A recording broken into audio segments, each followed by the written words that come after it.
money before it would turn around. So, Mr. Fat Cat, why would you take money from labor unions, pension funds, retirees, charity foundations, and other members of the 99% to invest in this company that was so bloody risky? We didn't know it would flop. Remember those .com years? I still have a mouse pad for some startup that let you design your blow-up date, if you know what I mean. Mr. Fat Cat, Webvan's billion-dollar failure began to appear only 1 week after you sold the initial shares. Isn't it your job to find and sell good investments? Not every investment works out, dearie. That's interesting, because the Webvan failure worked out great for Goldman Sachs, didn't it, Mr. Fat Cat? And it made you money up front, immediately, without risk or waiting, didn't it? You and your friends made $28.5 billion in wages and bonuses in 3 years on internet IPOs like Webvan, while other investors, your customers, lost billions. When you say that companies like Webvan were expected to bleed money, it seems Goldman Sachs wanted to be the bloody sponge. What's wrong with being the bloody sponge? Making as much money as we can is our fiduciary duty. Banks got bailed out! We got sold out! Thanks. Legally, Mr. Fat Cat, it's your duty to make as much money as you can legally. We haven't broken any laws. Oh, really? Goldman Sachs didn't break the law? Really?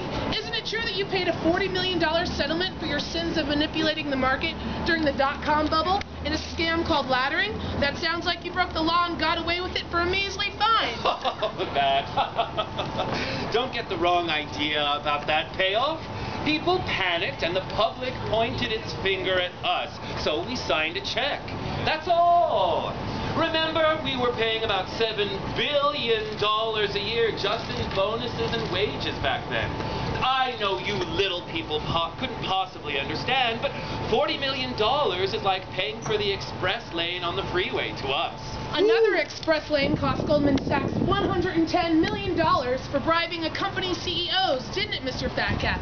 Money that should have helped serve the community to grow and make returns on the 99% investments was instead giving us a bribe to the CEO so that Goldman Sachs could enrich friends of Goldman Sachs in the IPO. Labor union pensions, charity foundations, and retirees didn't have a chance at making money in this market with this so-called spinning scam, did they, Mr. Fat Cat? You must admit that you did something wrong here, don't you? You know, Lady Lib, the funny thing is how easy the government is to pay off. And court takes so long. It would be a disservice to our customers if we didn't buy off the government. We all get speeding tickets. Am I right, people? 40 million here, 110 million there. We can't be wasting time fighting over who's right and who's wrong. Money is more important than our egos. And time is money. Is money more important than your integrity, Mr. Fat Cat? More important than your public image? More important than your service to your country? More important than your soul? Soul?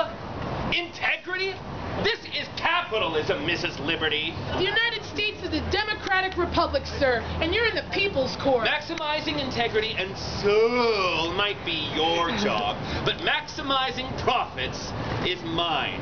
That's my fiduciary duty. We got bailed out! We got sold out! Hey, Pollyannas, life's a bitch. What do you want me to say? Tell me this. Why did you loosen your IPO standards so that 14 of the 18 companies you sold in 2000 hadn't even made $1? Companies that had only spent money and never made a profit were getting millions of dollars from the trusting 99% through you, all while you're bribing www.CEOs to enrich yourselves and your friends and manipulating stock prices so that you could make quick millions on companies that never stood a chance at turning a real dime. It was a scam, wasn't it, Mr. Fat Cat? What do you want me to do? Only your job, Mr. Fat Cat, only your job. Were you running a scam, or is it possible you were so stupid that you thought all of these ridiculous E.com companies would succeed? Which is it? Are you evil or stupid? You don't look stupid, Mr. Fat Cat. Don't bust my balls because I'm playing the game and winning, Lady Lib. It's easy to win when you make the rules, isn't it, Mr. Fat Cat? Goldman Sachs doesn't make the rules. Blame the government. We're just the best at playing the game. Part of the game has been to take over the federal government that enforces the rules, though, hasn't it, Mr. Fat Cat? Oh, please. Isn't it true that former Goldman Sachs employees have headed the central banks of Canada, the United States, and the European Unions, served as governor of the state of New Jersey and more? Isn't it true that you employ 40 full-time lobbyists and also have 14 former employees strategically placed throughout the federal government? Isn't it true that one of the strategically placed people, a former Goldman Sachs CEO, Henry Paulson, went to Congress in 2008 and threatened the American people that Goldman Sachs and other big banks would destroy the entire global economy unless the 99% gave them $700 billion? Good old Hank has a way with words. We were really proud of him that week. Hank has a way with politicians, you see. I've seen him drunker than a hobo after 20 bucks of Old Crow, and he can still deliver a quid pro quo to a congressman. But yeah, Goldman Sachs hires the best people around to maximize profits. It's no surprise the government would like to employ the same individuals. The best at maximizing profit. What if by maximizing profits for Goldman Sachs, you end up hurting everyone else in the process, Mr. Fat Cat? Are you comfortable with becoming richer while everyone else gets poorer? Does that scare you, Ms. Liberty? Not anymore, Mr. Fat Cat, not anymore. I can see now that your unrepentant reign as a titan of the financial industry is coming to an end. Your wealth is a liability to your life. You see, all of these people are onto you. You ought to thank me for keeping you from their pitchforks so that we could have an orderly prosecution rather than a Bloody Mary lunch. Let's move on to the subprime mortgage meltdown quickly, Mr. Fat Cat, or I may not be able to hold back their rage much longer. I suppose the subprime mortgage mess isn't your fault that you were just following your fiduciary duty? Banks got bailed out, we got sold out! Shut up, you miscreants! You're the rats who didn't pay the mortgages you signed up for. Quit pointing the finger at Goldman Sachs and get a job! In the dot-com scam, Goldman Sachs handed investors' money, our money, the people's money, to silly internet companies who squandered it.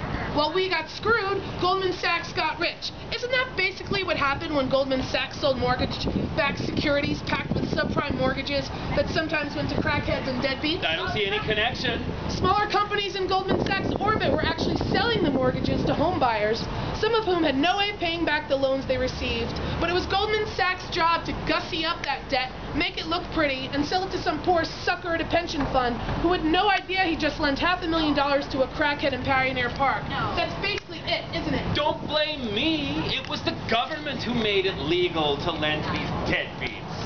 But it was Goldman Sachs that obscured from investors that it was indeed deadbeats getting the loans. Isn't that right, Mr. Fat Cat? That was the ratings agencies. They're the ones who are supposed to rate how risky an investment is. We just sell the stuff. But both the government and the rating agencies are packed with people loyal to Goldman Sachs because Goldman's money makes them rich. Isn't that right? Had we not pursued the subprime market as aggressively as we did, it would have been a dereliction of our fiduciary duty. Banks got bailed out, we got sold out! I see. That's a bizarre reading of things, Mr. Fat Cat, because in addition to gussying up bad loans, you also got insurance on these crackhead loans that only you knew were really bad. You were essentially betting that the crackheads would fall behind on their mortgages, the same mortgages you just sold to someone else as a safe investment. Anyone in your spot would have bet like you did, that the crackheads wouldn't pay back their loans. But you tricked insurance companies into taking the other side of the bet. It's impressive, Mr. Fat Cat. Tell me, how did you do that? I know it looks bad with 2020 hindsight. Goldman Sachs just wanted to protect itself no matter what happened. So we bought insurance. Just like these nice people do. Oh, really? When one of these nice people makes a claim to their insurance company, do they ever have $13 billion in taxpayer money handed to them, in addition to the ownership of the insurance company itself? I'm referring, of course, to Goldman Sachs' acquisition of AIG, Mr. Fat Cat. And deals like that are not open to anyone except for people like yourself at the top 1% of the economy. I object! Aren't you supposed to be asking questions? You're right, Mr. Fat Cat. Answer this. Aren't you a rancid parasite in our economy? That's out of line. Aren't you an amoral beast that's too big to fail, too big to be human, too guileful to be stupid, too successful to be an accident, and too dangerous to let live? We are job creators! Mr. Fat Cat, if Goldman Sachs is an oppressive economic tool of the power elite, isn't she? You've gone crazy. Heads, Goldman Sachs wins and the 99% of people are okay. Tails, and Goldman Sachs wins and the rest of us eat dog food in our retirement. You're nuts. A Goldman Sachs Ponzi was one of the primary causes of the crash of 1929 that kicked off the Great Depression. And now here she is again, pursuing her own interests at the expense of the people of the United States and the world. And more often you're going to have to refer back to the last refuge of every banking scoundrel, your fiduciary duty. Banks got bailed out. We got sold out. Because of the way you use that phrase, Mr. Fat Cat, you could justify making money off of genocide and hide behind your so-called duty, couldn't you? Oh, right. You've already done that in Darfur with the PetroChina deal. Have you no shame, Mr. Fat Cat? Can you really justify fattening the pockets of genocidal oil tycoons in pursuit of your own enrichment? It's ungodly, isn't it? I have no godly duty. I only have fiduciary duty.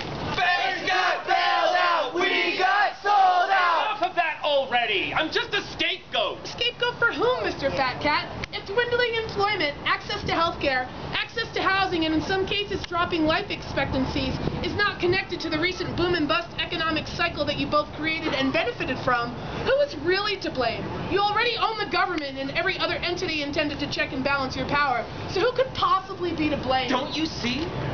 It's all of you losers.